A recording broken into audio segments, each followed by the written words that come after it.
물 흐르듯이 흘러가면 북한이 아니죠. 그렇지. 자, 일단 뭐 환영해서 끝났어요. 이제 그 건물 안으로 들어와가지고 이제 확대 정상회담을 해야 돼요, 지금요. 그러니까 일단은 그 러시아 측에서는 안드레이 벨로우소프 국방장관 그리고 또 세르게이 라브로프 외무장관 이 미리 들어와가지고 착석을 한 다음에 이제 서류를 꺼내려고 해요. 근데 그때 이제 북한 관계자가 오더니 뭐라고 얘기합니다.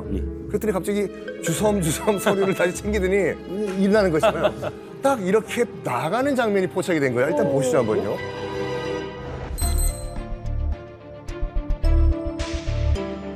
그러니까 이 인물들도 보통 인물들이 아니에요 지금. 러시아 국방장관, 러시아 외무장관이에요. 러시아 중요 내각들인데 다. Стоп. Зачем? Зачем? Стоп. Зачем? Зачем? Нет, у нас тут Зачем? Зачем мы зашли тогда? Зачем мы зашли сюда? Нет. 왜 여기를 들어보냈어?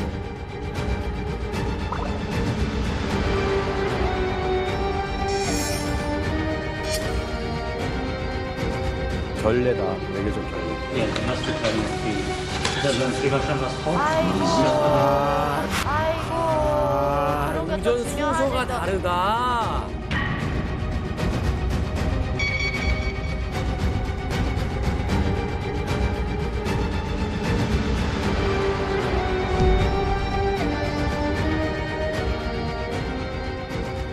이건 미리 조율이 돼 있어야지. 그게 안 됐던 걸로 보여요. 제가 과거 외교관으로 오래 근무한 경험에 의하면 미리 다 저는 정상 외교는 의전을 준비하거든요. 근데 누가 저분들을 안내했는지 모르지만 나중에 야단 많이 맞았을 것 같긴 한데 어쨌든 저분들은 들어갔잖아요. 그러니까 지금 들어와서 앉으실 때 아닌데요. 일어나서 정상들하고 같이 들어와야 됩니다. 누가 이렇게 얘기했겠죠. 그러니까 저거는 사실은 찍혀도 안 되는 건데 돌발 영상인 것 같아요. 제가 볼 때. 맞네요. 북한에 북한에 지금 우리가 보면 안 되는 거잖아요. 제가 보고서 북한에도 돌발 영상이 있구나. 근데 저게 지금 러시아 측 카메라인지 뭔지 모르겠네요. 이거 아까 어떤 사람이 그러잖아. 우리를 일일이 안내했잖아. 그래. 처음부터 제재했어야지. 이 기분 나쁘죠, 저쪽도. 그러니까 러시아 국방장관을 수행하는 수행 보좌진이 황당한 거잖아요. 들어오라고 너희들이 해서 해놓고. 우리가 장관들 모시고 들어왔는데 이제 와서 나가라고 하는 건 무슨 경우냐. 나는 이제 러시아 측에서는 항의를 할 수밖에 없었는데 북한이 통제를 잘못한 거죠. 맞죠. 적용을. 근데 저는 이번 북러 그 정상회담 자리에서 상당히 특이한 게 그 사진에서 이제 나타난 이 화면에서 나타난 양쪽에 배석하는 말하자면 내각들의 숫자예요. 보면은 러시아 쪽은 사람이 굉장히 많습니다. 보이시죠? 오, 맞네. 네, 뒤쪽에도 사람들이 뒤에도 꽉 차 앉아 있죠. 있네요. 근데 북한 쪽은 앞줄에 있는 사람 이외에는 뒷줄에 거의 배석자가 없어요. 통역자만 앉아있네. 이게 사실 이렇게 많이 차이가 날 수가 있는 거예요. 대부분 그 파트너십 관계가 있기 때문에 동수 정도로 맞춰서 이렇게 하는 걸로 알고 있는데 조금 이상하긴 한데요. 근데 공산 국가들은 좀 옛날부터 자기네들은 이제 인민의 나라다 이렇게 생각을 해서 우리 뭐 들어오고 싶은 사람 다 배석해도 되지. 네. 예를 들어서 중국 같은 데가 그렇습니다. 중국은 정상회담을 하면 그냥 배석자 자리가 끝없이 길게 있어요. 그래서 그거 다 채우려면 사람들 엄청 데리고 가야 될 정도로 해놓고 들어오고 싶은 분 마음대로 들어오세요. 이렇게 네. 하고 서로 숫자도 안 맞추고 이게 이제 공산주의의 관례 비슷한데 예. 그렇게 돼서 저렇게 안 맞은 건지 아니면 다른 이유가 있는지 그건 제가 모르겠어요. 이게 이제 확대 회의라 요 앞줄에 앉았던 사람 북측하고 이제 러시아 쪽이 사실은 카운터 파트는 다 맞아요. 뭐 예를 들어서 외무상이 있으면 이쪽에는 외교부장. 근데 이제 그 뒤에는 이런 어떤 장관들을 보좌하는 보좌진 인원이나 통역 인원 등들도 좀 배석한 걸로 같아요. 러시아는 13명 합해서 북한은 아까 말했듯이 배석자가 이제 6명이었다는 건데 숫자도 숫자지만 러시아에서 어떤 인물들이 왔는지도 좀 우리가 봐야 돼요. 보면 러시아가 에너지 부총리, 교통부 장관, 보건장관, 천연자원부 장관, 철도공사 사장, 연방우주공사 사장. 그러니까 북한에서는 나오지 않은 카운터파트가 없는 사람들, 이런 사람들까지 푸틴이 대동해서 과시를 하면서 데리고 온 거예요. 그런데 보세요. 에너지, 교통, 보건, 자원, 철도, 우주. 이 분야를 보면 김정은이 너무나 관심이 있어 하는 분야. 네. 뭔가 러시아가 북한에게 최신 기술을 줄 듯 말 듯, 줄 듯 말 듯, 줄 듯 말 듯. 그 관계자들만 푸틴이 지금 데리고 왔다는 거죠. 경제협력. 그렇죠. 비슷하게. 북한이 필요한 파트의 기관장들만 쏙쏙쏙쏙 그러네. 해석시킨 게 눈여겨볼 만합니다. 예, 맞습니다. 지금 푸틴이 김정은에게 나 무기 맨입으로 가져가는 게 아니야. 너희가 원하는 거 우리가 다 협력해 줄게라는 그런 암묵적인 메시지라고 저는 생각을 합니다. 이런 사람들까지 다 동행한 것을 보게 되면 완전히 나라를 비우고 완 것이나 다름없거든요. 그러네요. 실제적으로 지금 뭐 국방장관 같은 경우에는 우크라이나 전쟁이 지금 한창이고 있는 그 진행 중에 있는데 같이 대표단에 망라가 됐다는 그 자체는 북한으로부터 받아야 될 무기, 뭐 이런 무기 거래와 관련해서 이 사람이 가장 중요한 그런 파트너로 되기 때문에 아마 여기에 망라됐다고 그러네요. 생각합니다. 전쟁 중에 국방. 예. 특히 러시아의 외무부 장관 세르게이 라브로프 같은 경우에는요, 1950년생이거든요. 이분이 러시아 외교부에 처음 들어갔을 때가 24살이었어요. 그래서 지금은 74시거든요. 외교에서 50년의 잔뼈를 긁은 사람이에요. 실제로 이분은 유엔에서 이제 러시아 대사로 10년간 있었고, 그리고 그 이후에 20년간 외교부 장관을 하면서 외국 다니기 너무 힘드니까 푸틴한테 찾아가가지고 나 사표 쓸래요. 무릎도 아프고 힘들어요 하니까 푸틴이 안 된다. 내 옆에 꼭 있어라. 그 말은 뭐냐면 그만큼 푸틴이 오른팔이란 뜻이거든요. 네. 저희 이제 오준 대사님께서 유엔에서 이제 같이 근무하셨다고 제가 들었는데요. 어떠셨습니까? 사실 라브로프 장관은 국제 외교계에서는 아주 유명한 분입니다. 왜냐하면 유엔 대사를 10년을 하고 외교부 장관을 20년을 하면 어떤 사람도 유명해질 수밖에 없습니다. 그런데 이분은 유엔 대사를 할 때도 영어도 굉장히 잘해요. 그리고 외교관으로 뼈가 굵은 분이기 때문에 또 외교적인 여러 가지 의전 이런 거는 잘 아는데 러시아가 가지고 있는 그 상임이사국으로서의 파워, 힘도 잘 알기 때문에 웃는 얼굴로 얘기하다가 결정을 내릴 때는 no, 안 된다. 한 번 안 된다면 끝까지 안 된다. 이래서 별명이 닥터 노라는 별명도 유엔에서 나왔었는데요. 그런데 이제 2년 전에 러시아가 우크라이나를 침공했잖아요. 그 바로 두 달 후에 제네바에 있는 유엔 인권이사회에서 라브로프 외교장관이 연설을 하게 돼 있었는데 외교관 100명이 일어나서 나갔어요. 거기 나가지 않고 남아있는 사람은 얼마 안 됐고 망신을 당한 거죠. 그리고 그 한 달 뒤에 러시아는 유엔 인권이사회에서 축출당했습니다.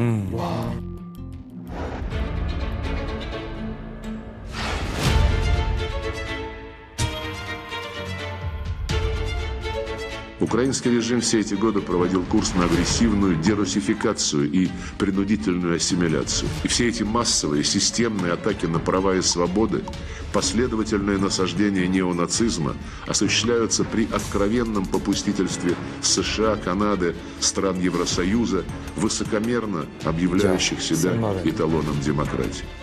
유럽에서 나치에 비교한다는 건 정말 Мерно объявляющих себя эталоном демократии. 다 나가버립니다. Вместе мы всегда были и 말도 안 будем 된다, 이거. многократно сильнее и успешнее. 어머. 더더군다나 인권위에서 저런 얘기하면 안 맞죠. 되잖아요. 푸틴 대통령이 2000년에 집권했는데 4년 후에 라브로프 장관을 발탁해서 네. 지금까지 20년 동안 함께 하고 있거든요. 대단하네요. 라브로프 외교장관이 러시아가 세계에서 가장 강국 중에 하나이고 우리는 언제든지 노라고 할 수 있다. 그런 입장이고요. 그래서 푸틴 대통령이 좋아한 것 같아요. 그리고 이번에 푸틴의 방북도 작년에 라브로프 외교장관이 북한을 방문하고 북한 외교장관이 러시아를 방문하고 하면서 미리 준비를 했죠. 와, 지가 라브로프 저 정도 레벨 맞추려면 리춘희 아나운서밖에 없어요. 아니 근데 이 정도로 오래 할 정도면 우리가 이제 주목해야 할 것이 뭐냐면 이 협약을 즈음해가지고 전후해서 북한이 미사일 관련 핵심 기술을 러시아로부터 받은 게 아니냐 이런 좀 의혹이 좀 나오고 있습니다. 북한이 이번 6월 26일 날 다탄두 미사일 발사 실험을 했거든요. 네네.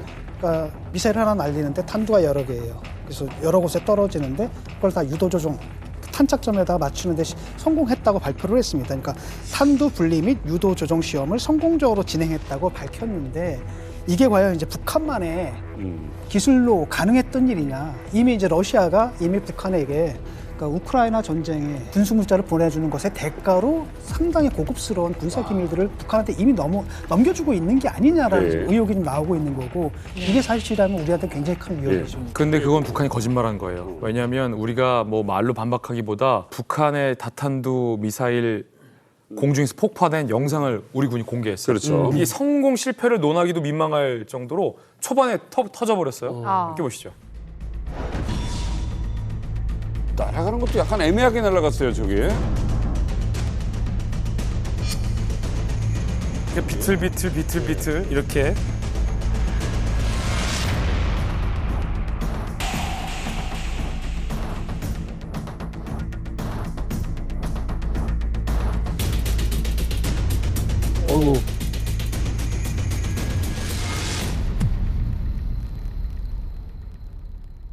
이걸 두고 어떻게 성공이라고 말할 수 있을지 사실 북한이 대놓고 이제 거짓말을 한 거고 이제 북한 입장에서는 그런 걸 보여주고 싶었던 것 같아요.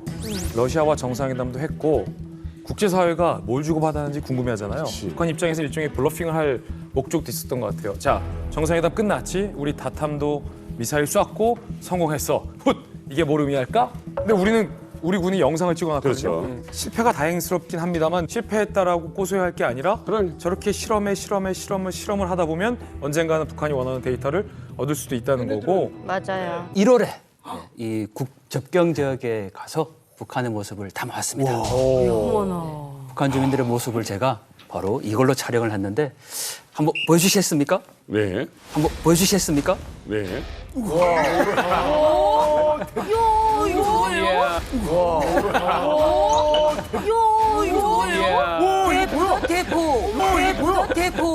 발 찍고 이러는 거 아니에요? 야, 이거 월드컵 때 저 골대 뒤에서 기자분. 나 저만한 건 처음 보는 것 같은데. 대포야. 야, 이거 도대체 얼마짜리예요? 일명 대포 카메라. 야. 이게 몇 밀입니까? 이게 1200mm 정도 되는데 야, 맨날 쓰레기만 들고 있다가 좋은 거 들고 있으니까. 그렇죠. 영 어색하네. 아니, 저 정도면. 교수님도 새거 있네요. 아니, 왜냐면 망원 렌즈라고 했을 때 우리가 200mm만 해도 대구경이라고 그러는데 이게 1200이라고 하네요. 1200mm니까 제가 멀리까지는 연평도에서 항해도 해주가 보여요. 어머나. 해주 시내 방지. 해주까지가 정확히 직선거리로 40km. 40km가 보인다고요? 40km까지 촬영할 수가 있어요. 그렇죠. 어떤 걸 오늘 소개해 주실지. 자, 제가 찍어 온 게 뭐냐면요. 바로 북한이 보낸 이번에 오물풍선. 그 현장을 직접 담을 수 있었어요. 어머나. 야.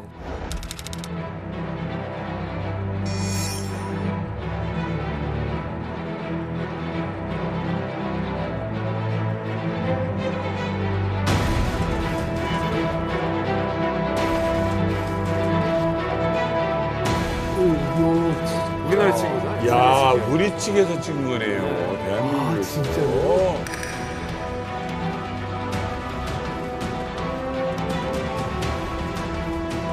아, 지금 당기고 있는 거예요, 이거를? 네네네.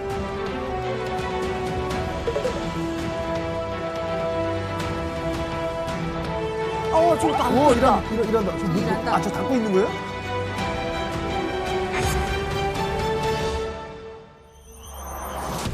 얼음 전투를 하고 있는 장면인데 걸음 전투.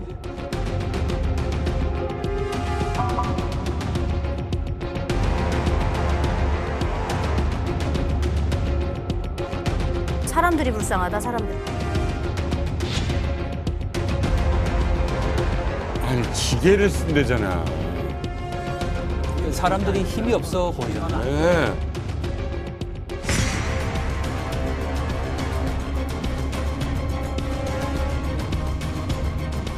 아, 진짜 가슴 아프다.